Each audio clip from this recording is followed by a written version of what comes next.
Hey everybody, I'm Chris Fafalius, and I'm the producer of Krista Makes a Podcast and the host of the One Hit Thunder podcast. And I'm Matt Kelly, host of Horror Movie Night and the producer / the head of content for the Geekscape Podcasting Network. Between the two of us, we have, believe it or not, 25 years of podcasting experience, and we want to help you start your own podcast. We know podcasting, and we want to share that knowledge with you. So whether you're new to podcasting or you want some feedback on your currently active podcast, we want to help.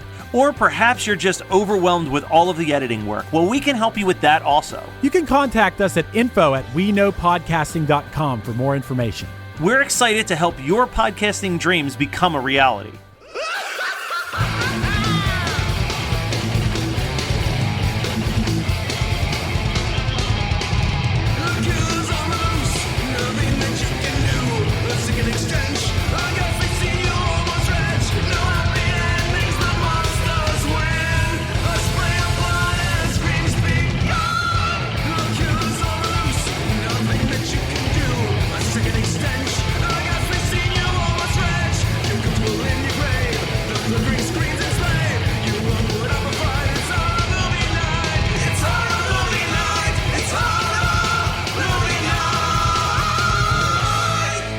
Everybody, we are back, and it is the 1950s, baby. Because of me, I was like, let's watch the Deadly Mantis. And here's the thing, I gotta give you an upfront apology. Most of the Deadly Mantis is trash, but it's an hour and 10 minutes, so whatever. I have always been weirdly obsessed with the movie The Deadly Mantis, even though I hadn't seen it until literally 2 years ago. I posted a picture on my Instagram very recently that was the book, The Deadly Mantis, the orange, like, monsters collectible books. And I used to take that book out of the library and just look at the pictures of this mantis prop and be like, that looks so fucking cool. Little did I know that the actual Deadly Mantis was just stock footage, the movie, with the occasional Deadly Mantis. You know, that's what's so funny about this movie, and I have a feeling some more movies that you're picking in the near future, is that, like, they had to pad for time, and it was still only an hour and 10 minutes. Yeah, it's a little rough. It's admittedly a little bit rough. I mean, the movie essentially starts off with, like, a 3-minute instructional video on radar history. Yeah, that's really weird. That's the thing. That's what I'm saying, is that, like, when you watch this, what were they trying? Did they have some sort of, like, Matt, you're the one who always does the research on the behind the scenes stuff. So you tell me, did they have to have, like, a minimum runtime, kind of like Chucky Band had to? And so he'd have, like, 10 minutes of Full Moon's catalog and beforehand. I mean, I think that obviously you don't want to release a film that's under an hour, because then it's barely even a film. So I feel like that was always the standard, that a feature-length film is at least 60 minutes. But, you know, it's weird. These are, like, the thing that I like about this era of cinema. We'll take a quick temperature check here. Like, I think we all know that this is a bad movie. But can we also all agree that there's something charming about, like, late 50s films where, like, even when they're bad, they're not, like, intolerable. Like, we've watched some intolerable movies in our past, but, like, this was whatever. This was like a popcorn movie without as much excitement as watching popcorn pop. Yeah, no, it wasn't bad. The thing with 50s movies specifically that's always a challenge for me, and I'm sure I could have just Googled it and found out, but I'm lazy, is, like, it's hard to tell if this was a low budget movie or a high budget movie. Because watching it in 2021, you're like, this is low budget. But, like, in the 50s... I'm pretty sure they spent $0 on this film. Yeah, no, I Really? Well, see, I kind of agree with you, Brian. I think that what happened is that they were given a budget. Who knows what the budget was, but they were given a budget. And then they were like, I think they just paid us for what it's going to cost to build the Mantis. So then they, like, built this pretty impressive Mantis. And then afterwards was like, oh, that was the whole film budget. Okay. Yeah. Well, what do we got in the stock footage library? Like, let's pull some footage. Let's pull random footage of Eskimos in canoes and let's just speed that shit up. That shit that does not sit well with me. And also, are they Inuit or are they supposed to be Greenland that they were going over in that section? I don't know, man, but it is. Let me see. It was stock footage from some other movie. Was it like, no, it wasn't the fucking it first says the documentary. footage shown of Eskimos fleeing from the mantis is actually from the movie SOS Iceberg from 1933. Oh, okay. So this came out in 1957. They're like, no one's going to know. It's I fine. missed that part. That's so much funnier that it was like 25-year-old footage. They're just like, I don't know, just throw it in there. Fuck it. And the fact that it's so sped up, it just cuts to a bunch of dogs running around for a couple seconds. Like, it is just... I think that that's where the movie is a little charming. It's a bad movie. It's so all over the place. And most of the time, it's like, I just want to see the mantis. Show me the mantis. Show me that stiff-ass flying mantis prop. That's all I need. I don't need the story of the scientists. Like, you mean the weird misogyny that's going on at that base where they're like, a female woman. I thought they stopped making them. yeah, well, I mean, welcome to 1957 at that point. I suppose that's true. But yeah, it's just one of those. Yeah. I mean, these are encapsulations of their time. For sure. But I don't know, there's something charming about, like, I keep coming back to the word charming. It's charming when I watch these types of movies because they are just like, at the end of the day, and this is the comparison that I will probably make multiple times throughout this year, but like, I will take a Deadly Mantis movie over a Sharknado movie. You know what I mean? Like, I will take we honest to God are just trying to make a movie to show off this mantis versus I don't know, we could just CGI a tornado that's got sharks in it and call it a day, really.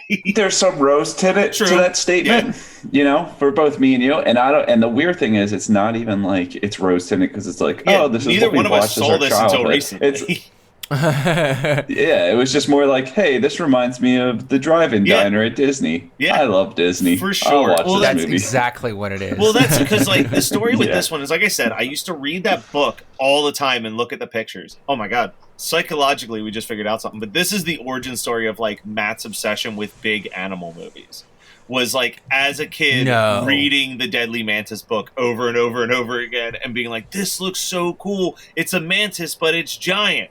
And then, and deadly. And I did, I was all about, I'm going to name a couple movies and it's totally fine if people still want to use them as their double features later. But this, Tarantula, them, all of these 50s films that are all basically the same concept of hey, nuclear explosion made insects big. Humans didn't get affected by it. That's weird. And so, I was obsessed with all of these movies, none of which I actually got around to seeing until college, because, a lot of the old 50s horror stuff that Brian and I watched was through my grandfather, who really didn't have a lot of, sci-fi. He was Universal. He was a Universal so he guy. had, every Actually, Dracula. This was Universal. Yeah.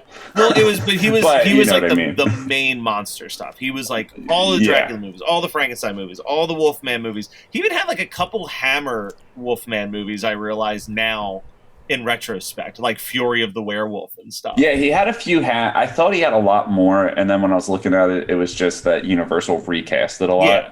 So he would have a Dracula, the whatever one came after the Son of Dracula, and it wasn't Bela Lugosi, but it was put out by the same How company. do you pronounce that last name? Lugosi? I think it's Lugosi.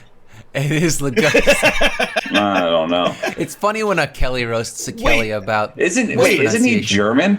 But Brian, you have talked about how Ed Wood is one of your favorite movies, and they say Bela Lugosi that whole movie. Okay. And I talk about how Say Anything is my favorite band, and I still call him Max Bemis, even though it's Bemis. Fair enough. Okay, touche. Maybe Lugosi was in its original German, but once he became a star in America, he was Lugosi. No, that's not true. Listen, Khalil's name is Khalil. Just because he moved to the suburbs and everyone calls him Khalil doesn't make his name Khalil. Just makes us dumb. Yeah, but if he started marketing himself as Bela Lugosi, that's on him. Oh, that's If true. he wasn't stopping That's true. people in an interview and saying, actually, it's Legacy. Well, in his defense, you know how many times I'm like, and who am I speaking with? Brian? Ryan? Sure. Yeah. Oh, yeah. No, I think that's more an indictment of yourself. no, though. I've been there. I've been called Mike a million times on support calls, and I've just been like, I don't want to embarrass this person. They're not going to talk to me ever again. There's no reason to be like, actually, it's Matt. Anyway, bye forever. Like, I can be Mike. That's fine. But yeah, we didn't grow up on these movies, but I think that that's almost what built like such an allure to them. And my first chance seeing this was literally, as a lot of people who listen to the show know, I get a lot of like advanced copies of Scream Factory releases. I have never clicked reply so quickly as when I got the press release that was like, Scream Factory releasing Deadly Mantis and Tarantula. And I was like, oh! It replies so fast. And I think in all caps, it was like, I have been wanting to see this movie since I was 3. Like, I was so excited for Deadly Mantis. And usually those will show up. And, like, I won't immediately run and throw them in the Blu-ray player and be like, oh, cool, I'll watch this sometime this week.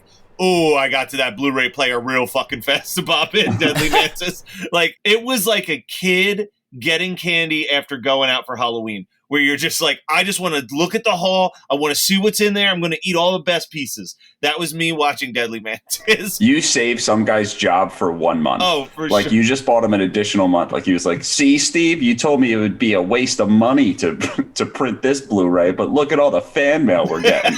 And then a month later, they're like, all right, John, we sold 1 copy, and it was an advanced screening for free. You know, the funnier thing, too, is that, like, Matt being over-exuberant with Scream Factory at that point, probably they were like, let's just snooze this conversation for 30 days. We need some space. They're like, it's so weird. He didn't respond when we were offering him the complete Friday the 13th collection, but man, did he respond to Deadly Mantis and Tarantula. It's not a great movie. It's not even really a good movie. So, Scott, I do have to ask you, because I've mentioned this a couple times, but no one seems to back me up on this. Am I the only one that thinks that the Mantis actually looks good in this movie? Oh, the Mantis is badass. Okay. I was like getting concerned. It looks good. I think I hold a record for this movie. It took me 7 times to watch this movie. Oh, dear God. That's like You fell every asleep? 10 minutes. Nah, I mean, in the movies, it's not really slated the movie. It's been a busy week. So, like, I'll, like, watch it on my lunch break, which my lunch break has been, like, 10 to 15 minutes. And I had to watch it on Pawsome, or Falsum, whatever the free app is, which had, like, 5-minute commercials in between it. So you did watch a full-length movie? Yeah, so there's something worse than Tubi. Got it. Yeah, no, it's like it's really bad. That's unfortunate. But yeah, okay, so I just wanted to make sure. And speaking of the movie that we're discussing, I don't know, last week or next week, I don't keep track. Whatever one we're recording today, I had to watch on Tubi as well, because bringing back the Brian Ryan thing, Scott sent me a JPEG of the movie, and I didn't have the heart to tell him, so then I just watched it. Fucking really? Scott, did you just send him the poster?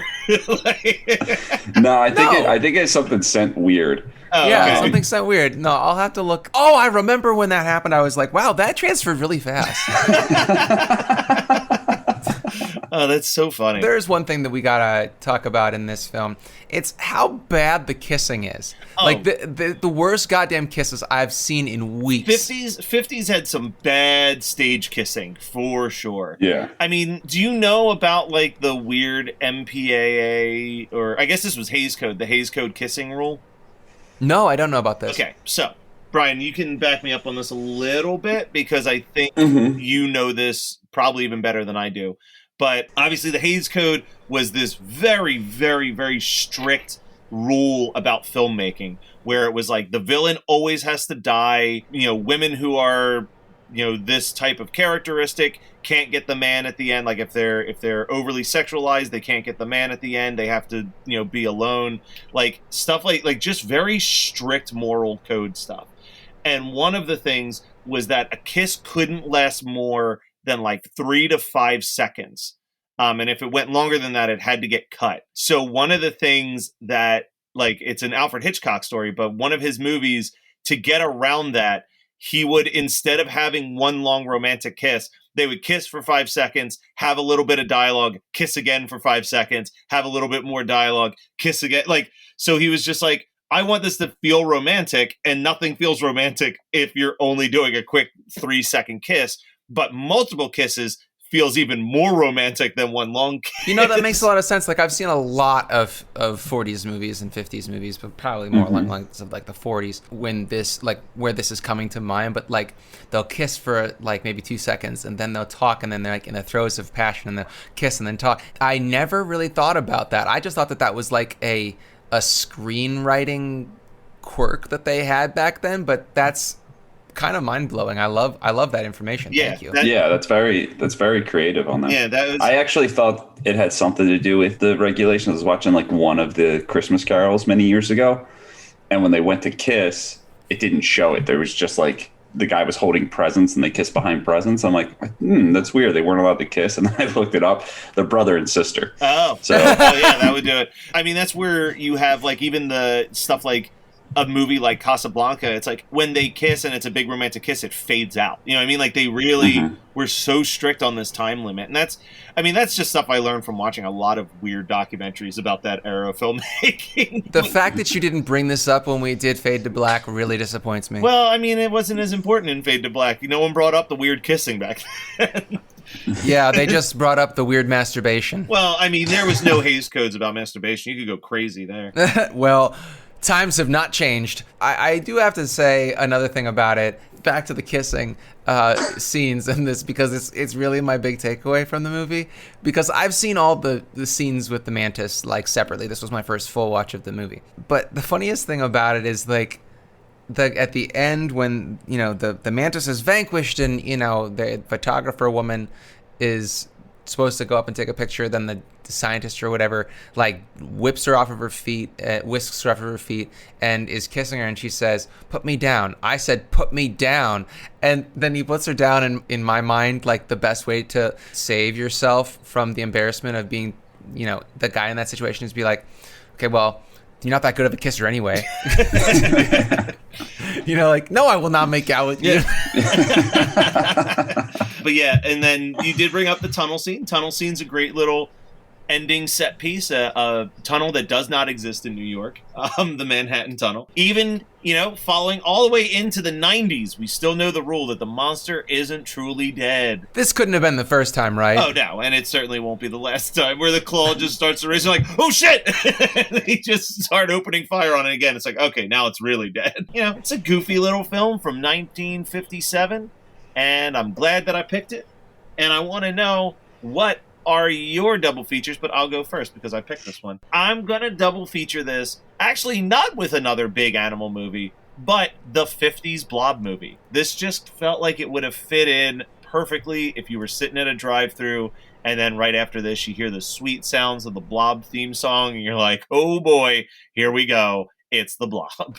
I will go with Cloverfield, which I don't love Cloverfield, but I love the little crab monsters. Yeah. And if we're going for, I haven't seen any of the other, I haven't seen the Cloverfield Paradox or, what's the one with John Goodman? 10 Cloverfield Lane. 10 Cloverfield Lane's so really good. That's the best one of the series for sure. Yeah. Yeah. But the fact that it's a Cloverfield movie kind of ruins it a little bit, because well, everybody knows it's a Cloverfield movie now. Yeah, that's what I mean. Like, I kind of went in there before I fully knew. I was like, oh, that's weird that they used the word Cloverfield in this movie title. But like, you're just watching, you're like, all right, whatever. And then you're like, oh shit! Like, I love secret sequels. Well, wasn't it not even supposed to be Cloverfield? I thought it wasn't. Yeah, I thought it wasn't Cloverfield, and then they shoehorned it in the in the 11th hour. Maybe it would make a lot more sense, because I don't think the ending was supposed to be. I think the ending ruined it, and if you cut out the 5 minutes, it would have been a perfect thriller. Yeah, well, but that's also why I haven't watched it, because I don't give a fuck about thrillers. Yeah, the whole time your brain is just doing like mental gymnastics, trying to figure out if this is a kidnapping story or actually a heroic story. I like the idea of Matt's anything doing gymnastics. It just makes me chuckle. Well, I would double feature this with King Kong, because this obviously was inspired by it.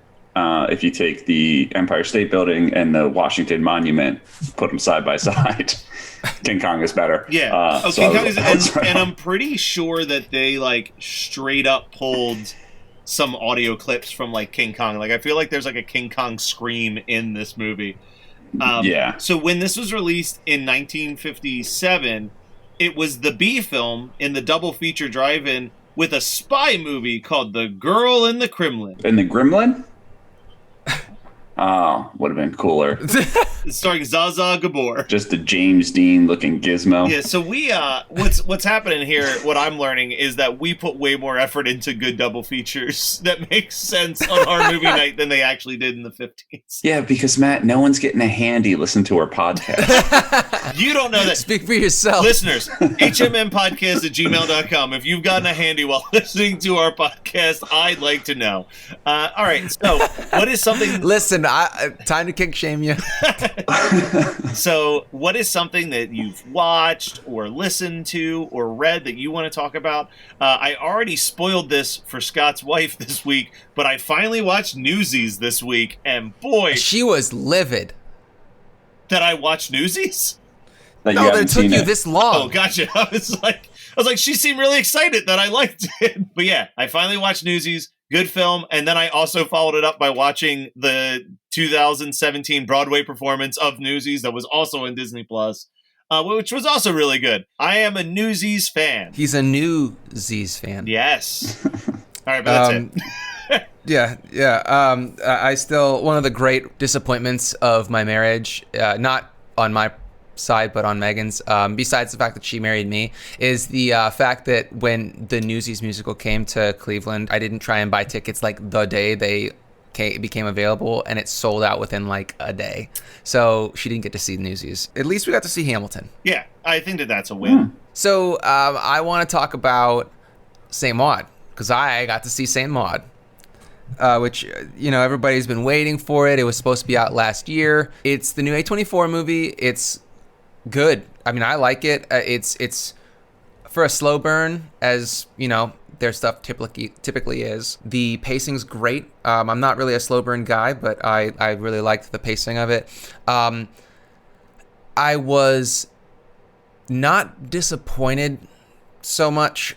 During the movie, I was kind of waiting for some certain things to happen that didn't, and that's okay, because I think that the point of the movie is not what I was gunning for, and that's okay. But what I really liked about the movie is, and I'm trying to keep it very vague, but what I really liked about the movie is the fact that it took everyday occurrences and through the eyes of the main character, Maud,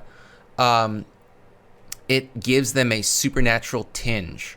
And it's, kind of like, it's been a long time since I watched like A Beautiful Mind, about schizophrenia, but I feel like the idea of like religious mania is an awesome kind of like horrifying concept for a movie, but to pull it off in such a way where it feels like a toilet flushing and watching the water go down, or watching a bug move, and having that without any words imply religious significance and like validity is super cool, and they succeeded in that way. So I think it's a very good movie. I don't know when the next time I'll watch it is, because it's not like Midsummer, where it's like super heavy. It's definitely not like Hereditary, which is like, jaw drop, holy fuck kind of movie. It's just like, but it's also not super light. Like it's kind of, it's not super, yeah, exactly. But it's since it's a slow burn and it's a little heavier than my typical fare, it may be a couple years before I watch it again, but I think it's a really good movie, and I'm looking forward to watching it again and catching more small details, because it's one of those kinds of movies where I think super pun, super intended, but like the devil's in the details kind of thing. I would say that that's kind of like the A24 like bread and butter, right? And Brian obviously has watched way more of them more times than either one of us has, but Yeah. like they definitely seem to specifically make movies that do kind of require a second or third viewing for you to catch all of what's being shown symbolically throughout the film. Brian, how about you tell us what you've been watching or doing, Mr. Busybody? Because You know, you could only watch a 74-minute long movie in 7 increments. So I doubt you got a lot of pleasure watching this week. Well, last night after we got caught up on our shows, we watched the Britney Spears documentary, The New York Times Presents. It's good. I think everyone should watch it. I just, people just don't get it. It drives me crazy. Like, everyone was sharing about the Britney Spears thing, and I'm like, oh, this is awesome, you know, and I watched it, and I agree. But then, like, the next day, I see that a video of Bam Margera's got like 1 million shares and 1 million views. And it's like, are you not getting the point? Like, this is what gives paparazzi's value. Like, stop getting a fetish on people's downfalls or when they're in the, whether you like the people or not, like they're human beings. And you're just shedding a light on them at their lowest. You know, the guy is like a crippling alcoholic and is pretty much crying for help, but in a very deniable way. I'm not saying feel for him, but don't like market his fucking failure. That's like what the whole documentary is about, is like preying on people when they're vulnerable, and no one gets it. Yeah, it's a bad habit of our entire society, right? Like, it is very easy for us to retroactively jump on the white horse and be like, this was wrong, but at the exact same time be repeating those exact same bad tendencies in the present with what's happening. Yeah. I mean, that's just like human nature, unfortunately, is that I feel like humans are essentially designed to not fully comprehend what they're doing or what they're saying or what they're thinking until retrospectively. I think that's why, like, I consider myself a good person, and I think that I was always a good person, but I can still look back at things that I said or did 10, 15 years ago and go, ooh, I probably wouldn't have said. Yeah, those always happen in the middle of the night, too. Yeah, it's like you learn, and that's like but if you're not using that information to grow and learn, you're kind of wasting that energy. If you can't look at like, man, it was fucked up when I did that 15 years ago, and then you just keep doing it anyway, that's not growth. But like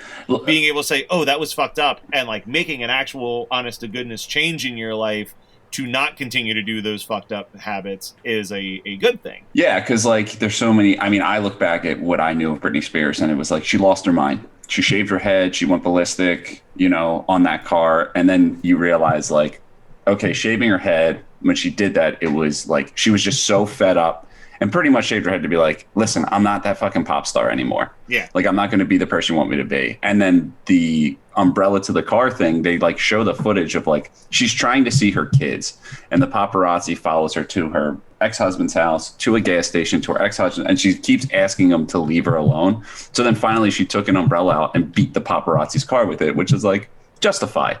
You know, we're normal. We don't get like harassed by people every time we leave the house, so we don't really know that. Like, I can only imagine. When I have to go to a party, I'm ready to break down and hit someone just for talking to me. Well, and that's why I always have loved the John Waters quote, where he says he's the right level of famous because only people he would want to interact with recognize him. Yeah, we're gonna have the most problematic podcast one day. I just know it. People are gonna find episode 12 and be like, "Look at him! They were praising this guy, and look at all the horrible things he just did." Yeah, you know what? Like I said, our podcast is all about growth and looking at what you did wrong and saying, oops, sorry, we won't do that again. We've learned our lesson. That's why we can watch a movie as problematic as Deadly Mantis and say, yeah, but look at that mantis prop. So that was Deadly Mantis from 1957. As always, it's so weird to say a year that long ago. I'm so used to being like 1980, but 1957. But don't worry, we'll be right back in the 90s next week with Scott's pick. One that, again, similarly to My Bloody Valentine just a couple weeks ago, one that's kind of insane to think that it took us almost 300 episodes to get around to talking about, because it has been a very heavily quoted film in the horror movie night canon. In fact, so heavily quoted, Scott sent a picture of the quote to Brian as the movie. So tune in next week to find out what that movie is.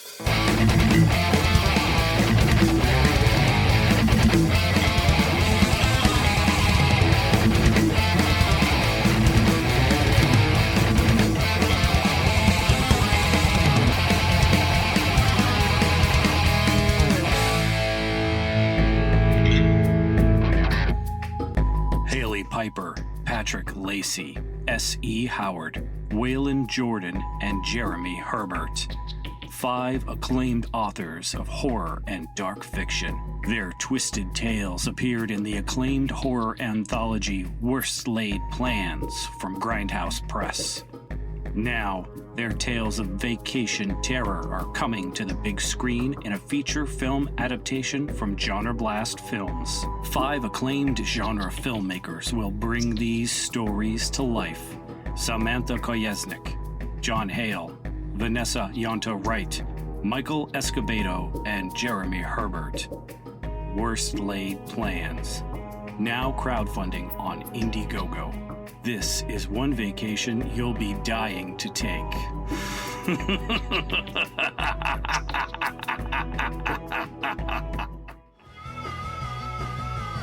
You're listening to the Geekscape Network.